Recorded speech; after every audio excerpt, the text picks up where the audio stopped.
That is the answer to the racism of reform and those that would seek to divide our society. Working class unity to achieve real political change within our society. From the third, fourth, fifth, or however many children there were in a family, in order to punish the family for being too big, in order to encourage them not to have so many children in the future. What kind of immorality is that? What kind of 19th century thought is that? How disgusting is that? How about this? That we set up our own commission, peopled entirely by those in receipt of disability benefits, to look at the levels of poverty within that community and look at the levels of needs within that community. Because if we don't, we're kind of accepting that those with disabilities will somehow or other miraculously be looked after by family and friends.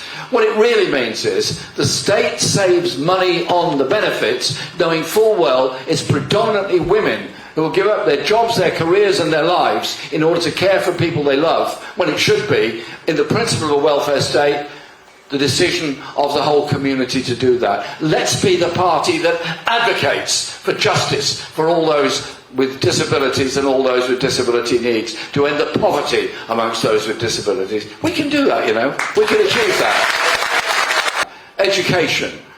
Overstressed, over-tested children. Underachieving children because of the housing conditions they live in. The poverty that so many children go through. The way teachers have to dip into their wallets and handbags to provide food for children still within our society. We need an attitude to education, which we had in the 2017 and 19 Labour manifestos, which was about a national education service. A national education service with free education from cradle to grave. We're a society of food banks when we should be a society of equality. Let's make sure we never forget that in our activities, our organisation and the messages that we put out. So I want every one of your party branches to have a rule you take upon yourself. We march, we meet, we protest and we mobilise in support of the Palestinian people because we believe they should be able to live in peace and dignity.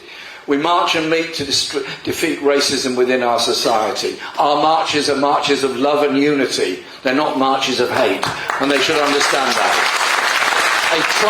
A Trump plan of billionaires sitting around a table deciding on the future of Gaza when they want to build casinos and hotels on the rubble containing the bodies of Palestinians. The only people who should decide the future of Gaza and the future of their organisations, their country, their community, are the people of Palestine, not the governments of the rest of the world.